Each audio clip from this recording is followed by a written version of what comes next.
오늘 이 시간 증거될 하나님의 말씀 갈라디아서 2장 11절에서 21절 말씀을 함께 읽도록 하겠습니다.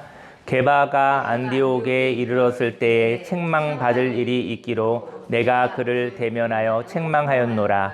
야고보에게서 온 어떤 이들이 이르기 전에 게바가 이방인과 함께 먹다가 그들이 오매 그가 할례자들을 두려워하여 떠나 물러가매 남은 유대인들도 그와 같이 외식함으로 바나바도 그들의 외식에 유혹되었느니라. 그러므로 나는 그들이 복음의 진리를 따라 바르게 행하지 아니함을 보고 모든 자 앞에서 게바에게 이르되 너가 유대인으로서 이방인을 따르고 유대인답게 살지 아니하면서 어찌하여 억지로 이방인을 유대인답게 살게 하려느냐 하였노라.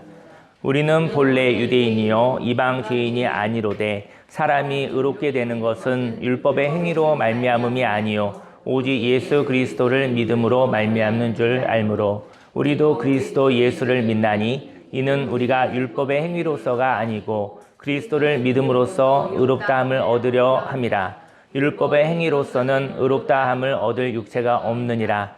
만일 우리가 그리스도 안에서 의롭게 되려 하다가 죄인으로 드러나면 그리스도께서 죄를 짓게 하는 자냐? 결코 그럴 수 없느니라. 만일 내가 헐었던 것을 다시 세우면 내가 나를 범법한 자로 만드는 것이라.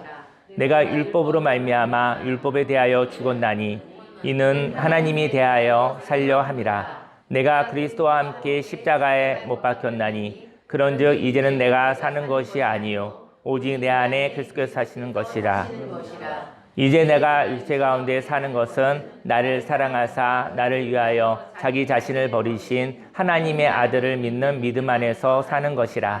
내가 하나님의 은혜를 패하지 아니하노니 만일 의롭게 되는 것이 율법으로 말미암으면 그리스도께서 헛되이 죽으셨느니라. 아멘. 성경 본문 말씀을 근거로 일정한 속도로 살지 말고 다양한 속도로 생명을 느끼며 살아요 라는 제목으로 하나님의 말씀을 증거하도록 하겠습니다. 저와 여러분들이 항상 그 안전함과 또 마음의 평안함을 위해서 그 똑같이 살고 싶은 마음이 있는 것 같아요. 근데 이제 성경은요, 일정한 속도로 사는 사람을 잠들었다, 죽었다라고 얘기를 하는 거예요. 근데 다양한 속도가 달라지는 것이죠. 어떨 땐 멈춰 서 있기도 하고, 또 부릉하고 그냥 시작하기도 하고, 또 속도를 좀 내기도 하고, 또 속도가 좀 과하면 좀 줄이기도 하고, 또 멈추기도 하고. 이게 인생은 속도가 변화 있게 다양하게 살 때 저희 여러분들이 생명이 있다라고 얘기를 하는 것입니다. 근데 저희 여러분들이 인생을 살면서 지쳐 있으면 똑같이 살고 싶은 거예요. 똑같이 살고 싶으나 생명이 없을 수 있다. 하지만 하나님과 함께 다양하고 변화무쌍한 그 삶을 즐기고 누리시는 삶을 사시기를 예수님 이름으로 축원합니다.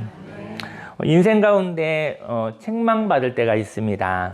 근데 책망받는 거 누가 좋아하겠습니까? 하지만 합당한 책망이 있어요. 합당한 책망의 이유는 자유를 팔아먹었을 때. 자유를 팔아먹었을 때는 책망받는 것이 합당한 것입니다. 저희 여러분들이 내가 무엇인가를 샀는데 자유를 팔았다? 그때는 하나님의 책망이 있는 것이죠. 오늘은 사도 바울이 게바로 부르는 베드로에게 책망하는 일을 소개합니다. 11절 말씀에 게바가 안디옥에 이르렀을 때 책망받을 일이 있기로 내가 그를 대면하여 책망하였노라. 사도 바울은 베드로를 향하여 외식하였다고 책망을 하는 것이죠. 겉과 속이 다르다. 너 겉과 속이 다른 모습으로 행동했다. 이렇게 얘기를 하는 것이죠. 예수님의 동생인 야고보가 예수님의 그 육신의 동생이거든요. 야고보에게서 온 율법주의자들이 있었어요. 그러면 율법주의자로 법을 지키고 이게 답답하고 꽉 막히게 그리고 경직되게 하는 사람들이 있었어요.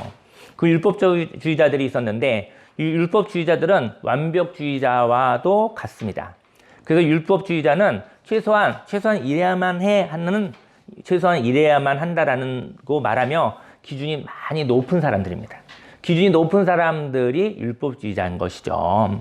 그래서 실수도 흐트러짐도 용납하지 못하고 흠을 잡는 사람들이었던 거예요. 베드로는 이방인들에게도 하나님의 복음이 열려 있음을 알고 있었거든요. 그런데 이방인들과 함께 식탁에서 교제를 하고 있었어요. 근데 율법주의자들이 와서 율법주의자들이 들어올 때 혹시 판단을 하지 않을까라는, 그리고 잔소리를 듣는 것이 피곤하여 그 자리를 피하고 싶었던 것이죠. 저희 여러분들 가운데 이렇게 따지고 흠잡는 사람들은 정말 피곤합니다. 그리고 저와 여러분들도 또 그러할 때도 있는 것이죠. 그래서 그 자리에 이방인들과 함께 식탁으로 교제하고 있는데, 어떤 사람이 저 사람이 나한테 시비를 걸 것 같아. 저 사람이 나한테 뭐라고 얘기할 것 같아. 그래서 피하자, 차라리. 근데 피하려고 했었던 것이죠. 근데 그럴 수는 있을 것 같아요. 하지만 그 자리에 있었던 이방인들은 얼마나 상처를 받았겠습니까? 12절에 야고보에게서 온 어떤 이들이 이르기 전에 게바가 이방인과 함께 먹다가 그들이 오매 그가 할례자들 두려워하여 떠나 물러가매.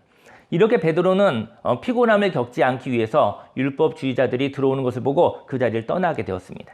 그런데 이런 베드로의 행동을 보고 다른 사람들도 똑같이 행동하는 거예요. 그러니까는 흠잡힐까 이것 때문에 그 자리를 피하는 일들이 전염병처럼 다 물들어 있는 거예요. 이러한 일이 생겼을 때 이방인들이 당황하고 굴욕감을 느꼈을 것입니다. 복음을 전하는 자들이 자신을 비인격적으로 대우한다고 생각하였을 것 같아요. 이방인들에게 얼마나 좋은 얘기를 했겠습니까? 하나님의 말씀과 얼마나 좋고 멋있고 행복한 얘기를 했겠습니까? 근데 갑자기 식탁 교제를 하다가 자기가 잔소리를 들을 것 같으니까 그 자리를 슬금 나가는 모습을 보면서 얼마나 이방인들이 괴로웠겠습니까? 말은 너무나 청산유수와 아름답지만 그의 행동이 일치되지 않았었을 때 그때 사실은 하나님의 영광이 가리게 되어지는 것이죠. 13절 말씀에 남은 유대인들도 그와 같이 외식함으로 바나바도 그들의 외식이 유혹되었느니라. 다 슬금슬금 비슷하게 행동을 하게 된 거예요. 이때 바울은 베드로를 책망합니다. 베드로 때문에 다른 사람들이 복음의 진리대로 살지 않았다고 말인 것이죠. 바로 베드로의 행동을 따라 다른 사람들이 물들어서 같이 행동해버렸던 거예요. 그러니까는 베드로 개인의 일은 아니었던 것이죠. 베드로가 그 자리에서 유력한 자이고 그리고 영향력 있는 자니까 그가 하는 대로 저 사람이 하는 행동대로 따라하면 되겠구나 하고 그런 일들이 물들어져 버렸었던 것이죠. 14절 말씀에 그러므로 나는 그들이 복음의 진리를 따라 바르게 행하지 아니함을 보고 모든 자 앞에서 게바에게 이르되 내가 유대인으로서 이방인을 따르고 유대인답게 살지 아니하면서 어찌하여 억지로 이방인을 유대인답게 살게 하려느냐 하였노라. 유대인들에게는 그 장점이 있었습니다. 유대인들에게 장점은 무엇이냐면 유대인은 구별된 사람들이었어요. 그래서 그들에게는 진리가 있었어요. 근데 유대인은 이렇게 율법을 가진 자로서 율법을 이제 진리라고도 얘기하거든요. 율법을 가진 자로서 그 진리를 따라서 자유함으로 살았었던 사람들이죠. 하지만 유대인으로서 단점이 있다면 진리로서 율법을 가진 자들이 그 율법을 나타내는 행위에 집착했다는 거예요. 저희 여러분들이 어떤 법이 있는 거예요. 율법이 있는데 이건 꼭 지켜야 돼. 그리고 지켰느냐 안 지켰느냐 그것을 따지는 것이죠. 그래서 그 율법을 따라서 율법을 나타내는 행위에 집착하는 것이죠.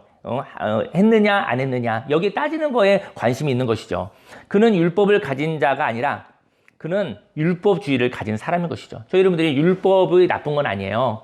율법대로 살아가면 참 좋은 거예요. 근데 율법대로 행했어 안 했어 여기에 관심이 있는 거예요. 손가락질에 관심이 있는 거예요.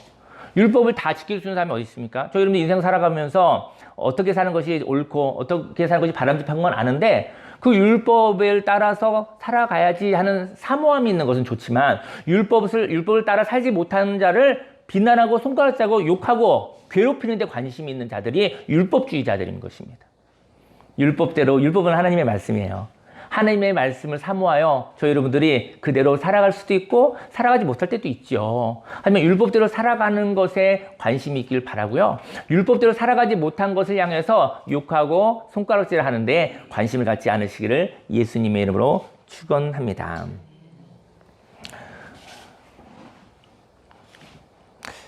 다시 말해 율법의 행위가 조건이 된다면 그 조건에 들지 못하는 사람은 새로운 기회를 부여받지 못할 것입니다. 저와 여러분들이 그 율법의 행위, 그러니까 율법을 얼마큼 지켰느냐 안 지켰느냐 거기에 관심이 있는 거예요. 근데 거기에 들지 못하는 사람은 너는 율법을 지키지 못했으니까 너에겐 새로운 기회가 없어. 너는 어쩔 수 없어. 너는 안 돼. 그 다음 비난과 그 다음 괴롭힘을 갖게 하는 것이죠. 저와 여러분들은 율법을 지킴으로 말미암아 하나님의 자유와 평화를 누리시기를 예수님 축원합니다. 율법을 지키지 못했을 때 자기를 괴롭히고 목 조르는 데 관심을 갖지 않으시기를 예수님을 축원합니다. 율법을 지키면 또 하나님께 감사를 올려드리고, 율법을 지키지 못하면 또 다시 한번 해보면 되지 않겠습니까? 율법을 지키지 못함으로 자신을 괴롭히는 자가 되지 않으시길 예수님을 축원합니다. 율법은 방향성과도 같아요. 그래서 그 율법을 따라서 살아간다면 그 진리가 그들을 자유로 인도하는 것입니다. 복음은 방향을 보고 걸어가는 첫걸음입니다. 인생 가운데 가치 있는 방향을 발견했습니다. 가치 있는 방향이 진리거든요. 진리를 발견했습니다. 근데 복음은 무엇이냐면요, 가치 있는 것을 향해서 걸어가는 첫걸음이 그것이 복음인 것입니다. 저 여러분들이 가치 있는 삶을 발견했는데 그것을 쳐다만 보고 있는 거예요. 근데 하나님이 응원해 주시고 용기를 주셨을 때 그 방향을 향해서 첫걸음을 내디딜 수 있어. 이것이 복음인 것입니다. 저와 여러분들이 그 첫걸음은 하나님이 먼저 시작한 것이죠. 그리고 우리는 하나님과의 관계를 통하여 주님이 걸어가신 그 길을 믿음으로 따라가는 것입니다. 그래서 바울은 베드로에게 너가 유대인으로서 복음의 진리를 가진 자로서 진리를 따르지 않았다고 말합니다. 바울은 유대인은 진리가 있고 그 진리로 인하여 자유가 있으며 그 자유로 당당하게 살아가는 것이라고 말하는 것이죠. 그래서 그 자리에서 베드로가 떠나지 않았어야 됐을 것 같습니다. 그런데 율법주의자의 판단을 두려워하여 진리를 거스르는 자가 베드로였던 것이죠. 그리고 다른 사람들도 판단을 받는 것이 피곤하여 진리를 떠나는 삶을 살게 한 것입니다. 사도 바울은 유대인입니다. 유대인은 진리의 복음을 가진 사람이었습니다. 하지만 이방인은 아직은 율법이 없었어요. 진리를 표현한 것이 율법인데요. 그런데 이방인은 진리가 표현된 율법이 아직은 형성되지 않은 사람들이었던 것입니다. 유대인은 율법을 가지고 있었습니다. 15절 말씀에 우리는 본래 유대인이요 이방 죄인이 아니로되, 그리고 사람은 율법을 가지고 있다 하여도 그 율법을 성취하는 것으로 평가받지 않습니다. 율법을 가졌지만 율법을 지켰느냐 못 가졌느냐 못 지켰느냐에 따라 평가받지 않는다라는 것이죠. 사람이 의롭게 되는 것은 율법을 사랑으로 행하신 예수님을 따라갈 때 되어지는 것입니다. 저희 여러분들이 사람이 의롭게 된다라는 것은 율법을 행하신 예수님을 따라갈 때 되어지는 것입니다. 율법을 저희 여러분들이 완전히 지킬 수 없습니다. 하지만 율법을 지키신 하나님, 율법을 완성하신 우리 예수님을 따라가는 삶이 바로 그 사람을 의롭게 하는 것이죠. 16절 말씀에 사람이 의롭게 되는 것은 율법의 행위로 말미암음이 아니요 오직 예수 그리스도를 믿음으로 말미암는 줄 알므로 우리도 그리스도 예수를 믿나니 이는 우리가 율법의 행위로서가 아니고 그리스도를 믿음으로써 의롭다함을 얻으려 함이라. 율법의 행위로서는 의롭다함을 얻을 육체가 없느니라. 율법이 있습니다. 율법의 행위로 사람이 의롭게 되지 않습니다. 율법은 은혜 없이 이룰 수 없습니다. 만일 율법의 행위로 의롭게 된다면 완전한 율법을 이룰 수 없기에 결국 의롭게 되지 못하는 것이죠. 율법을 다 지켜야지만이 의롭게 된다 한다면 저희 여러분들은 율법을 지키지 못할 때가 있잖아요. 결국은 그는 율법을 지키지 못한 자가 되는 것이죠. 다 잘하는데 한 가지가 잘못되었을 때 그것을 붙잡고 그 사람에게 비난하다고 한다면 결국은 그 사람은 율법을 지키지 못한 범법자가 되는 것이죠. 은혜는 무엇입니까? 은혜는 저희 여러분들 율법을 다 지킬 수 없습니다.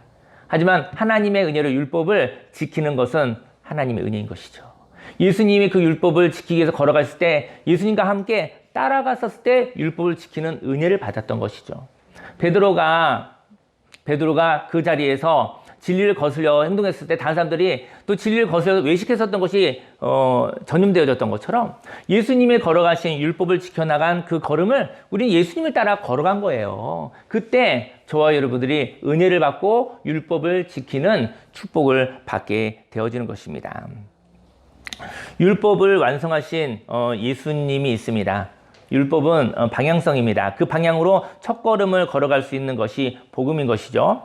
방향으로 걸어가기 시작할 때 저희 여러분들 이제는 인생을 걸어가는 거예요. 어떤 방향인데 방향을 걸어가잖아요. 방향은요 보는 것으로는 부족합니다. 방향은 걸어가기 위해서 방향을 보는 거예요. 방향을 보았는데 아름다운 가치의 방향을 보았는데 그때 걸어가시면 주위가 바뀌어요. 환경이 바뀝니다. 저희 여러분들이 인생을 살아가면서 방향을 보았다면 그것도 은혜입니다. 하지만 걸어가야 환경이 바뀌는 것입니다. 어쩌면 여러분들은 방향을 바라보고 말만 하고 걸어가지 않기 때문에 환경이 바뀌지 않는 것입니다. 변화는 저희 여러분들이 방향을 보고 걸어갔을 때 주위가 바뀌어 한 걸음 걸어가도 환경이 바뀌고요. 두 걸음 걸어가도 환경이 바뀌어요.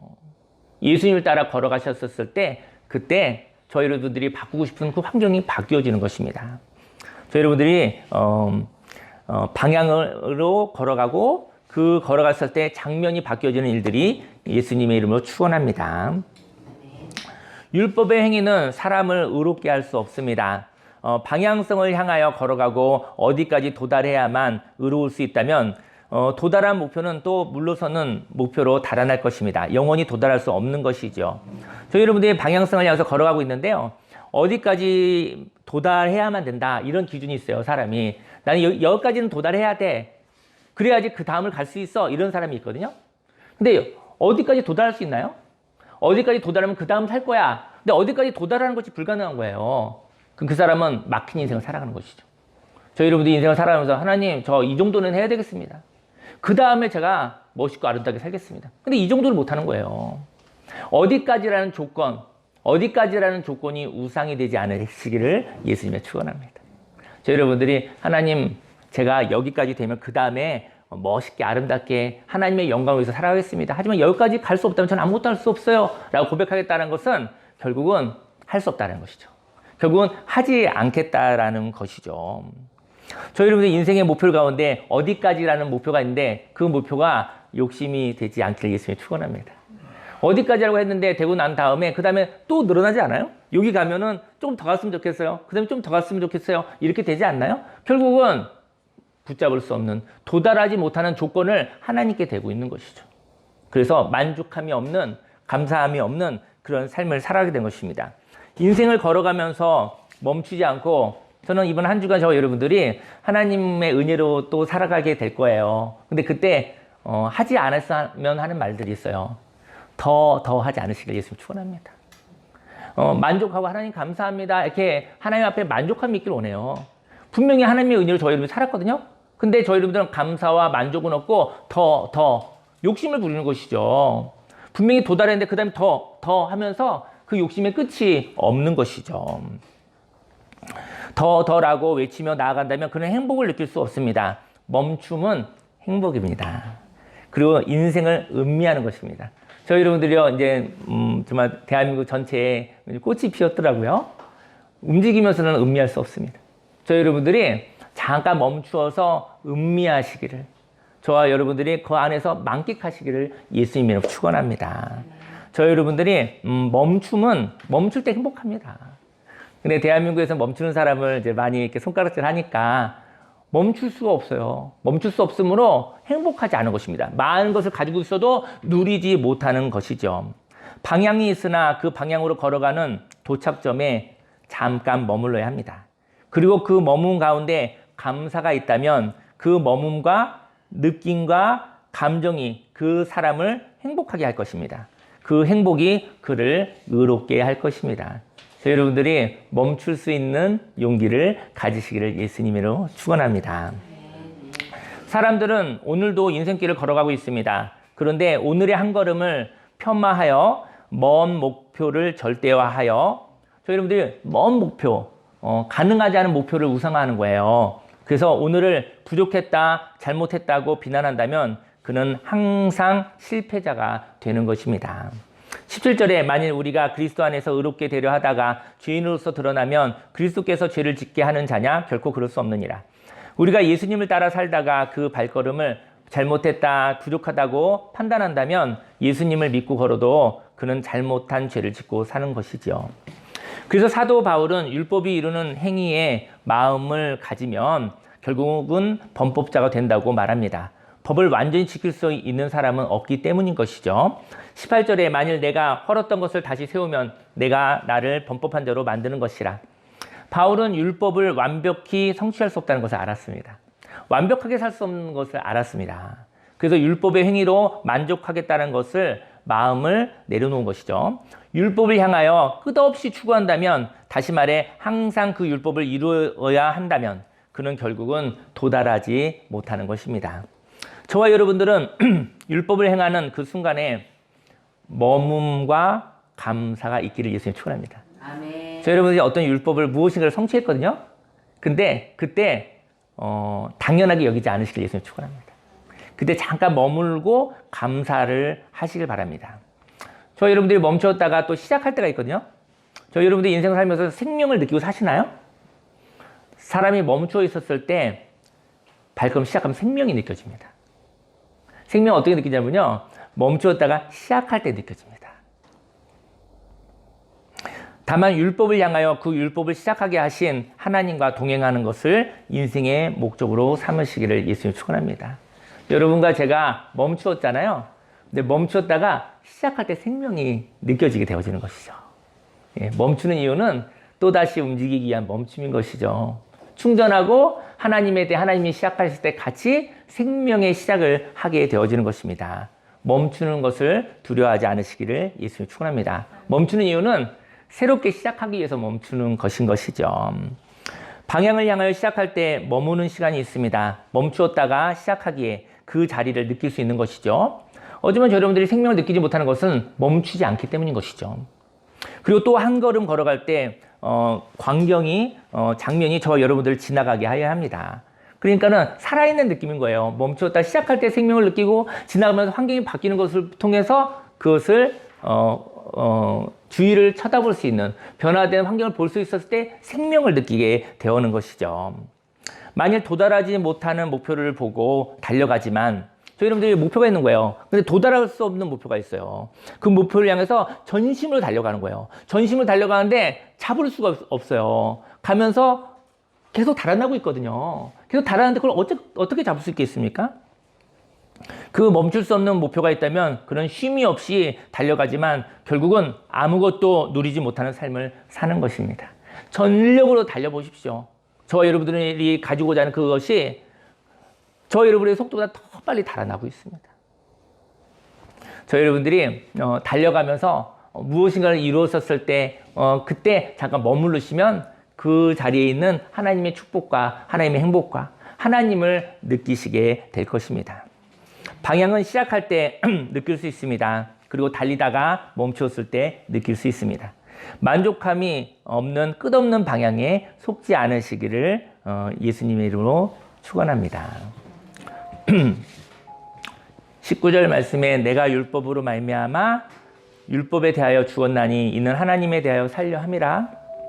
내가 그리스도와 함께 십자가에 못 박혔나니 그런즉 이제는 내가 사는 것이 아니요 오직 내 안에 그리스도께서 사시는 것이라. 이제 내가 육체 가운데 사는 것은 나를 사랑하사 나를 위하여 자기 자신을 버리신 하나님의 아들을 믿는 믿음에서 사는 것이라. 인생 가운데 멈추었을 때 예수님께서 함께 멈추어 주셨습니다. 저희 여러분들은 멈추고 싶지 않았지만 그 멈출 때 우리 예수님과 함께하는 시간이었습니다. 저희 여러분의 인생 가운데 멈추지 않았더라면 죽도록 일하고 행복하지도 않고 그리고 인생 가운데 지쳐서 괴롭게 살 것 같아요.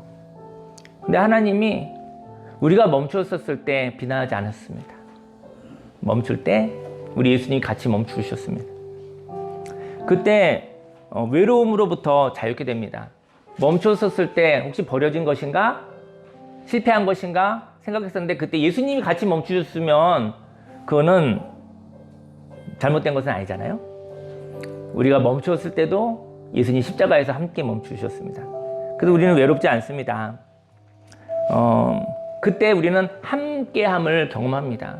저 여러분들이 함께하고 싶다고 하잖아요. 계속 움직이는 사람 함께할 수 없어요.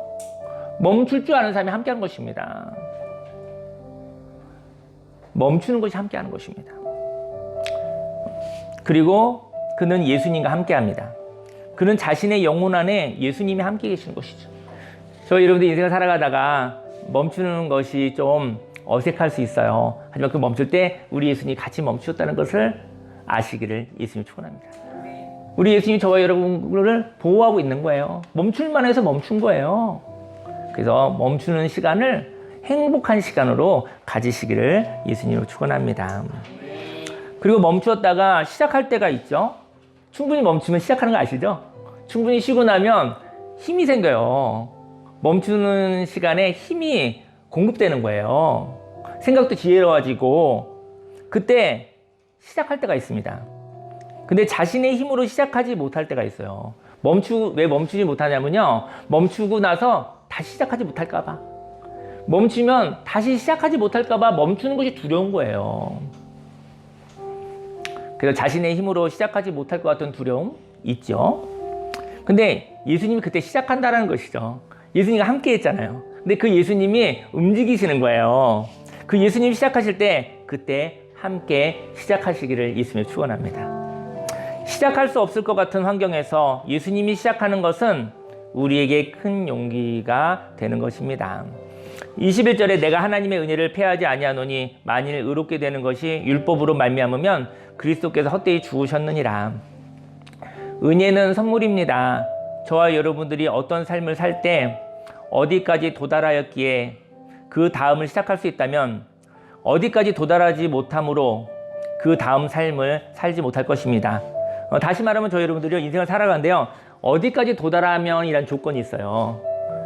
거기만 되면 그 다음에 제가 한번 잘 살아볼게요 그랬는데 어디까지 도달하는 것이 불가능하잖아요.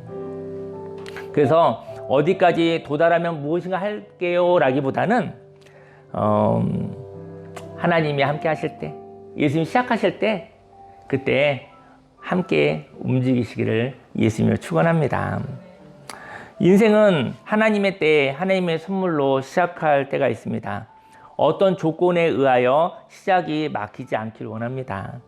하나님이 움직이실 때 하나님과 연합됨으로 용기를 내어 시작하시기 바랍니다. 시작하는 것으로 하나님의 의가 나타날 수 있습니다. 네, 기도하고 싶은데요. 저는 오늘 이런 얘기를 하고 싶어요. 여러분들이 가지고 있는 조건이 있어요. 그 조건이 이루어지면 제가 하나님을 따라가겠습니다 라고 얘기를 하는 것이죠. 하지만 그 조건이 우상이 되지 않기를 예수님의 축원합니다. 저와 여러분들이 멈췄을 때 우리 예수님이 함께 계시고 저와 여러분에게 힘을 주시고 저와 여러분들에게 아이디어를 주시고 저와 여러분에게 지혜를 주셨는데 저와 여러분의 마음속에 예수님이 움직이시는 것 같아요. 저와 여러분 마음속에 생명이 이렇게 넘쳐나는 것 같아요. 그때 저희 여러분들이 조건 때문에 자격이 없다고 자기 자신을 비난하지 않으시길 예수님 축원합니다. 하나님이 함께 하시니 하나님이 이제 움직이시니 내가 하나님과 함께 같이 움직이는 것이 바로 은혜인 것입니다. 오늘 제가 기도하기 원하는데 기도할 때 저희 여러분들 혹시나 하나님 이런 조건이 이루어지면 그때 내가 살아서 움직이겠습니다 하라는 그 조건이 우상이 되어서 그 조건에 묶여있지 않길 원합니다. 하나님이 저희 여러분과 함께 계시고 저희 여러분들에게 생명을 주시고 저희 여러분들에게 시작할 수 있는 용기를 주시고 그리고 그러한 지혜를 주시면 오늘 하나님이 움직이시는 것 같아. 그럼 나도 하나님 따라 움직일 거야. 그렇게 움직이시는 저와 여러분들이 되기를 예수님 축원합니다.